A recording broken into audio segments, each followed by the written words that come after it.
নীল চিরকুট পর্ব ৫। লেখিকা নৌশিন আহমেদ রোদেলা। আমি আছি আপনাদের সাথে নৌশিন পারভিন। নম্রতা হাসল, চায়ের কাপে চুমুক দিতে দিতে বলল, বলদ ছিলাম না, তবে এভাবে ধরা খেয়ে যাব চিন্তাও করিনি কখনো।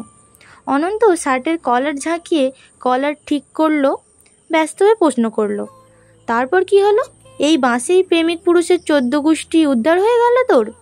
নম্রতা মাছি তাড়ানোর মতো হাত নেড়ে বলল, আরে ধুর, তখন উদ্ধার হলে কি আজ এই অবস্থা হয় আমার? চরম বাঁশ খাওয়ার পর কিছুদিন চুপ ছিলাম। তবে আমাদের প্রেমটা মূলত সেখান থেকেই শুরু। প্রেম নয়, হয়তো বন্ধুত্বের শুরু। তখন থেকেই ধীরে ধীরে পাল্টে যায় আমাদের চিঠির ধরন। বাপ রে, তো এত প্রেম হঠাৎ উবে গেল কিভাবে? নাদিম অবাক কণ্ঠে বলল, তুই সত্যি সত্যি এই চিঠিপত্রের সাথে প্রেম করে ফেললি? মানে সত্যি? এই ব্যাটা যদি বুইরা টাক পড়া বা গাঞ্জাখোর হতো তো? ব্যাটার নাম কি? নম্রতা দীর্ঘশ্বাস ফেলে বলল, জানি না। নীরা ব্যতীত বাকি সবাই চেঁচিয়ে উঠে বলল, জানিস না মানে? তুই ওই ছেলের নামটা পর্যন্ত জানিস না? তোকে আমরা এতটা বলদ ভাবিনি। তোর মতো বুদ্ধিমতী মেয়ে এমন বলদম কেমনে করলো? নম্রতা নিরাশ চোখে নিজের পায়ের দিকে তাকালো, ক্লান্ত গলায় বলল, কখনো জিজ্ঞেস করা হয়নি। দুজনেই কেউই প্রয়োজন বোধ করিনি। তবে কথায় কথায় একবার বলেছিল তাদের পরিবারের সবার নামের প্রথম অক্ষর নাকি এন দিয়ে। অদ্ভুতভাবে একদম দাদার বাবা থেকে এন রীতি চলে আসছে তাদের। সেই হিসেবে ওর নাম এন লেটার দিয়েই হওয়ার কথা। ছোঁয়া বোকা বোকা গলায় বলল, এন দিয়ে তো বাংলাদেশের অসংখ্য নাম আছে, কিভাবে বুঝবি কোনটা ওই লোকের নাম? আমাদের নাদিমের নামও তো এন দিয়ে। এই নাদিম, তুই কিছু করিসনি তো? নাদিম অত্যন্ত বিরক্ত দৃষ্টিতে তাকালো, ধমকে উঠে বলল, তোরে আল্লাহ মুখস্থ করার গুণ ছাড়া আর কিছু দেয়নি। তোর IQ মাইন্স 0 থেকেও কম। বালের কথা বলে অলওয়েজ। ছোঁয়া ফুঁসে ওঠে, কিছু বলবে তার আগেই উত্তেজিত কণ্ঠে বলে উঠল রঞ্জন, ছেলে কই পড়তো জানিস? প্লিজ এবার এটা বলিস না যে ওই বেটা কই পড়াশোনা করতো সেটাও জানিস না তুই। নম্রতা অপরাধী চোখে তাকিয়ে থেকে চোখ নামালো। রঞ্জন আঁতকে উঠে বলল, তার মানে তুই সত্যিই জানিস না? নাদিম হাত উল্টে হতাশ কণ্ঠে বলল, ওই পোলাই যে পড়াশোনা করতো তারই বা কি গ্যারান্টি আছে? আমার তো মনে হচ্ছে ওইটা কোনো পোলাই না, মায়া মানুষ ফাইজলামো করছে। নম্রতা ব্যস্ত গলায় বলল, একদমই না। কোনো মেয়ে শুধু মজার ছলে গোটা 2.5 বছর নিয়ম করে চিঠি চালান করবে না। তাছাড়া চিঠিতে থাকা আমাদের অনুভূতিগুলো সত্য ছিল। তোদের বোঝাতে পারছি না, তোরা ঠিক বুঝবি না, কিন্তু আমি বুঝি। আপাতত সেই সময়টাতে সে আমাকে ভালোবাসতো, কখনো কখনো আমার থেকেও বেশি ভালোবাসতো। আর ও তখন স্টুডেন্ট ছিল, ঢাকারই কোনো ভার্সিটিতে পড়াশোনা করত তখন। অনন্ত ভুরু উঁচিয়ে বলল, তুই কি করে জানলি? আন্দাজি? নম্রতা অনন্তর দিকে তাকিয়ে দীর্ঘশ্বাস ফেলল। আন্দাজি তো নয়, বিশ্বাসে। নম্রতার বিশ্বাস চিঠিতে লেখা একটা কথাও সে মিথ্যে লেখেনি। সে মিথ্যে বলতে জানে না। তখন বর্ষার মাঝামাঝি নম্রতাদের চিঠি দেওয়া নেওয়াই বিষয়টি সপ্তাহে গড়িয়েছিল, কখনো বা সপ্তাহে 2। শ্যামলতা ও সে এর মাঝে তখন প্রেম না চললেও চলছিল প্রগাঢ় বন্ধুত্ব। সম্বোধনের আপনি লেখা জায়গাটাতে তখন তুমিময় রাজত্ব। নম্রতার মাত্রই প্রি-টেস্ট পরীক্ষা শেষ হয়েছে। বর্ষার ঝুম বৃষ্টিতে বাইরে যাওয়া বারণ। নম্রতারা তখন তাদের ধানমন্ডি নতুন বাড়িতে থাকে। শাহবাগ থেকে ধানমন্ডির দূরত্ব খুব বেশি না হলেও এই বৃষ্টি বর্ষাকালে অযথা জল কাদা এক করার কোনো কারণ নেই। অনন্ত মায়ের চোখের তো নেই। সেই সময়টুকু ঘরে বসে পরীক্ষার সিট মুখস্থ করে, গলা ছেড়ে গান গেয়ে পুরনো চিঠিগুলো পড়ে, আর নিরন্তর ঝরে পড়া বৃষ্টিকন্যাদের নৃত্য দেখেই কেটে যায় নম্রতার।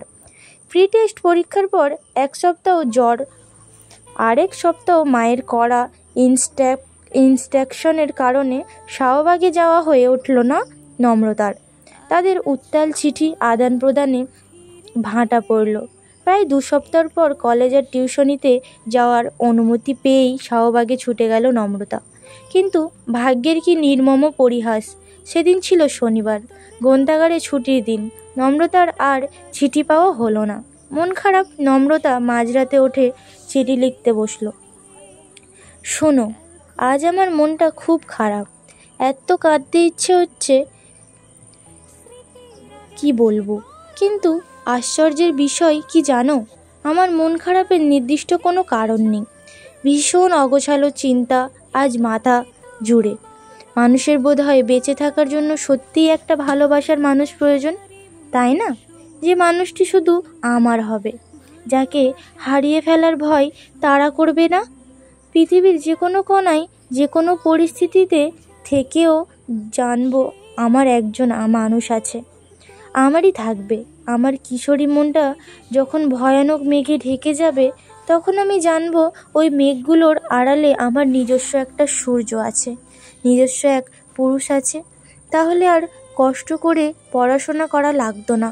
প্রি টেস্ট পরীক্ষা যা খারাপ হয়েছে, টেস্ট দিতে দেবে বলে মনে হচ্ছে না।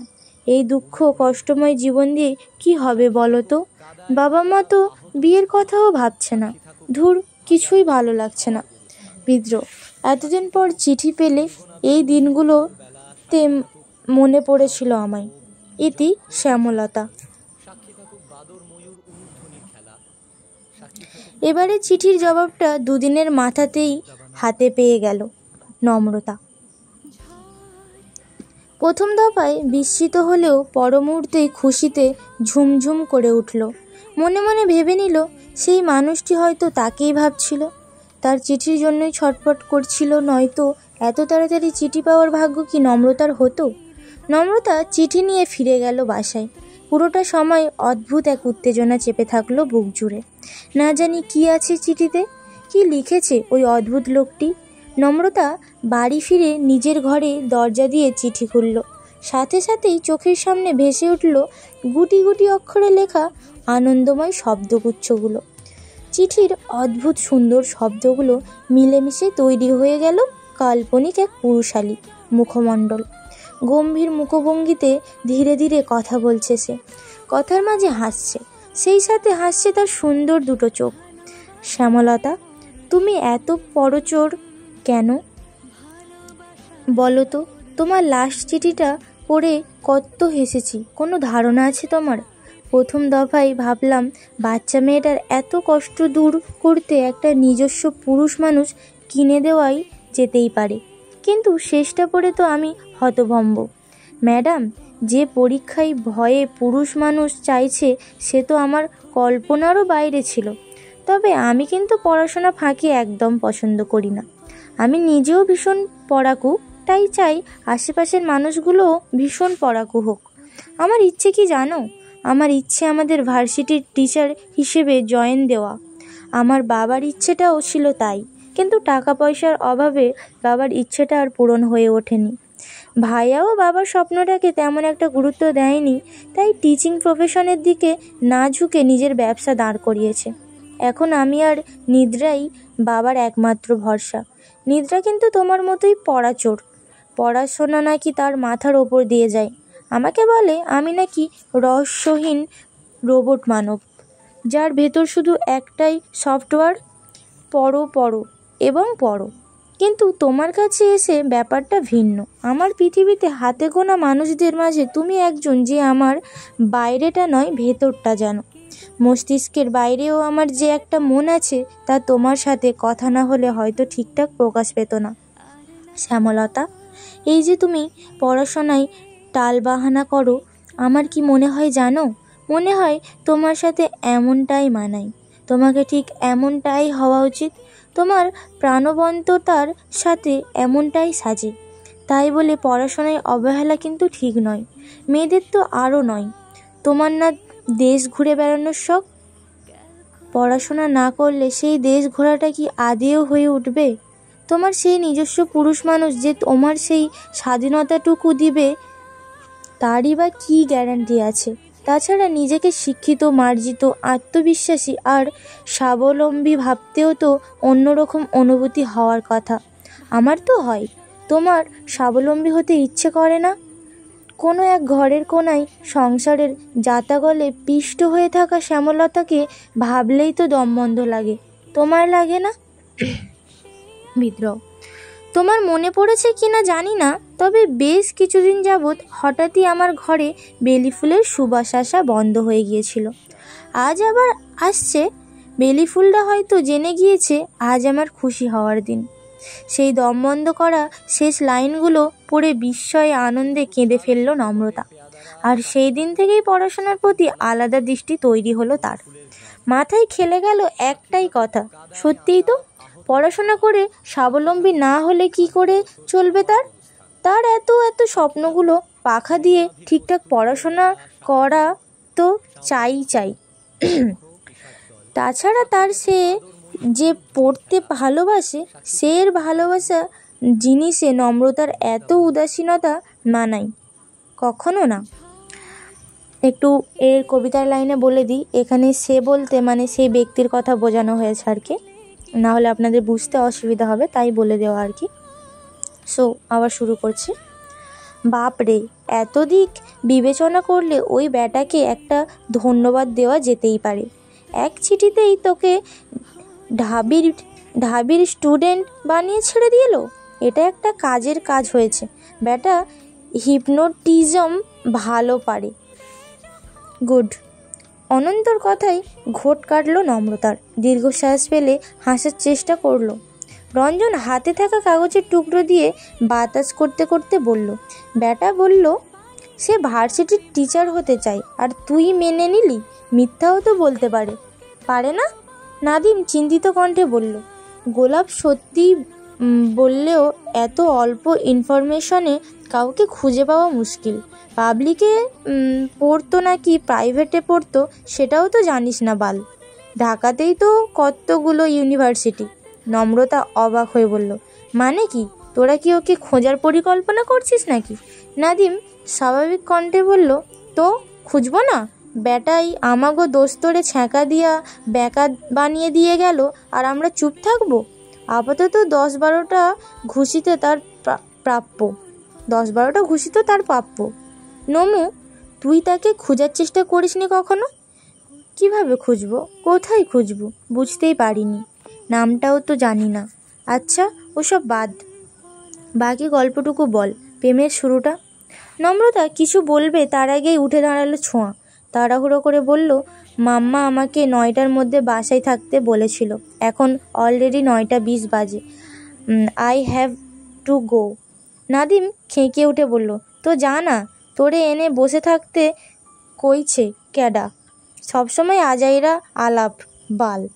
ছোঁয়া তেজ দেখিয়ে বলল, খবরদার বাকিটা উচ্চারণ করবি না। সরি, ওটা হ্যাঁ ওরকমই বলেছে।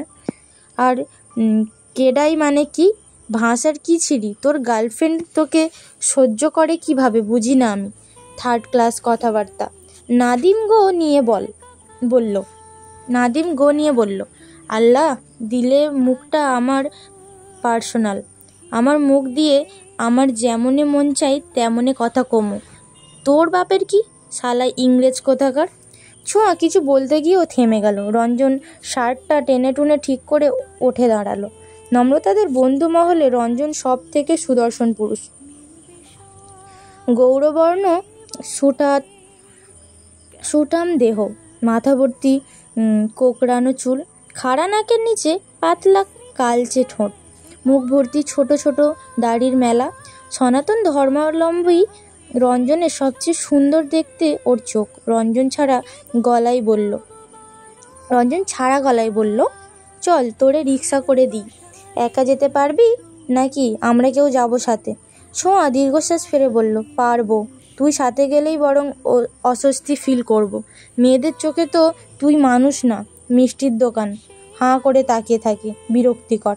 রঞ্জন হাসলো, আবারও বসে পড়ে বলল, তাহলে একাই যা, এখানে থেকেই রিক্সা নে। অনন্ত দেখ তো রিক্সা আছে নাকি আশেপাশে। ছোঁয়া রাস্তার দিকে পা বাড়িয়ে আবার ফিরে এলো। ব্যস্ত গলায় বলল, আরে তোদের তো একটা ইম্পর্টেন্ট কথা বলাই হয়নি। মাম্মা তাদের বুটিক হাউস থেকে ট্যুরের প্ল্যান করেছে। They are going to Cox's Bazar. Sorry, এখানে এটা এইভাবে লেখা আছে, যেহেতু ইংরাজি শব্দ বাংলায় করে লেখা আছে তাই এইভাবেই মানে বলে দিলাম। তোরা কি যেতে চাস? হোটেল রেন্ট আর যাতায়াত খরচ ফ্রি। নাদিম ভ্রু কুচকে বলল, সারাদিন মাম্মা মাম্মা করছো কেন বাল? বাঙালি না তুই?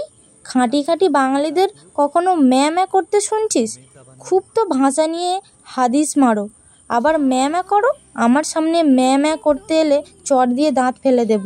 বাঙালি মাইয়া তুই, মায়েরে আম্মা ডাকবি, অল্টারনেটিভ হিসেবে মা ডাকবি, ম্যা আবার কি? আর আমরা কোনো ম্যামের সাথে পিকনিকে যাব না, ভাগ তুই। ছোঁয়া ফুঁসে উঠল। রঞ্জন শান্ত গলায় বলল, না রে ছোঁয়া, আন্টি আঙ্কেলকে সাথে নিয়ে পিকনিকে জয়েন করা কেমন দেখায় না? ওদের সাথে থাকলে এনজয়ও করতে পারবো না ঠিকঠাক। গার্ডিয়ানরা সুযোগ পেলেই তো 1-2 এক বাচ্চাদের মতো ট্রিট করে, ট্রিট করে। কী লাভ শুধু শুধু সময় নষ্ট করে? কিন্তু আব্বু আর আম্মা কেউই তো যাচ্ছে না আমাদের সাথে। আমি শুধু আমাদের কথা বলছি, আমরা 6 জন। অনন্তর চোখ দুটো উত্তেজনায় ধক করে উঠল। উৎসাহ নিয়ে বলল, মানে ওনারা যাবে না কেন? মাম্মাদের প্ল্যানটা লাস্ট মোমেন্টে এসে ওয়ার্ক করেনি। হোটেল গাড়ি সব বুক করা হয়ে গিয়েছে, আগামীকালেরই প্ল্যান। কিন্তু আজ হঠাৎ একটা কাজ পড়ে গিয়েছে, বুকিং ক্যান্সেল করা যাচ্ছে না। আর করলেও মাম্মা আমার এবং আমার বন্ধুদের জন্য অফারটা ছেড়ে দিচ্ছেন। তোরা রাজি? নাদিম, অনন্ত, রঞ্জন চেঁচে উঠে বলল, অবভিয়াসলি। নীরা বিরস মুখে বলল, বাসায় শুনলে কেলাবি, সম্ভবত না, তোরা যা। নম্রতা সায় দিয়ে বলল, আমার বাসাতেও মানবে না বোধ হয়। কতদিনের ট্রিপ? 3 দিন। অনন্ত মুখ ভার করে বলল, এটা কোনো কথা? গেলে 6 জনই যাব, নয়তো একজনও না। রঞ্জন কুটিল হেসে বলল, সবাই যাচ্ছি, কাল সকালে 7টায় দেখা হচ্ছে, এখন সবাই হলে গিয়ে ঘুমা। নীরা আঁতকে উঠে বলল, আম্মু আমার মেরে ফেলবে, তোরা যা প্লিজ, আমি যাব না। নম্রতা বিড়বিড় করে বলল, আমারও মন ভালো নেই, আর আব্বু বোধহয় মানবে না। নাদিম গিটার হাতে উঠে দাঁড়ালো এবং বলল, ধুর, বাসায় জানলে তো কাহিনী ঘটবে, জানাবি না ব্যাস। নীরা নম্রতা চোখ বড় বড় করে বলল, কি বলছিস? রঞ্জন তুড়ি বাজিয়ে বলল, সুন্দর আইডিয়া। তোদের বাপ মা তো আর হলে এসে খোঁজ নেবে না, ফোনই করবে, আর ফোন তো তোদের কাছেই থাকবে। 3 দিনের ব্যাপার, বাকিটা আমরা সামলে নিব, রিল্যাক্স। নীরা ভীত চোখে তাকালো। নাদিম নীরার মাথায় চাঁটি মেরে বলল, ভয় পাস না ভতি, ডর বাদুইরা কথাকার। এটা আবার কি? আমরা তো আছি, সামলাই নিমু, কিন্তু তোগো ছাড়া যাইতাম না। নম্রতা দীর্ঘশ্বাস ফেলে রাজি হলো। ওদের 2 জনের জন্য সবার আনন্দ নষ্ট করার কোনো মানেই নেই। তাছাড়া এই ইট পাথরের শহর থেকে দূরে গিয়ে কষ্টের ভার যদি একটু লাঘব হয় তাহলে ক্ষতি কি? আলোচনা শেষে রঞ্জন আর নাদিম নম্রতা নীরাকে হলে পৌঁছে দেওয়ার জন্য রওনা হলো। অনন্ত ক্যাম্পাসের বাইরে থাকে বিধায় ছোঁয়াকে বাসায় পৌঁছে দেওয়ার দায়িত্ব পড়ল অনন্তর ঘাড়ে। বন্ধুদের চেষ্টায় ক্ষণিকের জন্য অপরিচিত সে কে ভুলে গেল নম্রতা। কিছুক্ষণের জন্য বুক ভরে শ্বাস নিল, নতুন করে ভাবার চেষ্টা করলো, কিন্তু নিয়তি কি আদেও তা চায়? এই পর্যন্তই ছিল নীল চিরকুট পর্ব 5। পরবর্তী পর্বগুলি শোনার জন্য চ্যানেলেই চোখ রাখুন। আল্লাহ হাফিজ।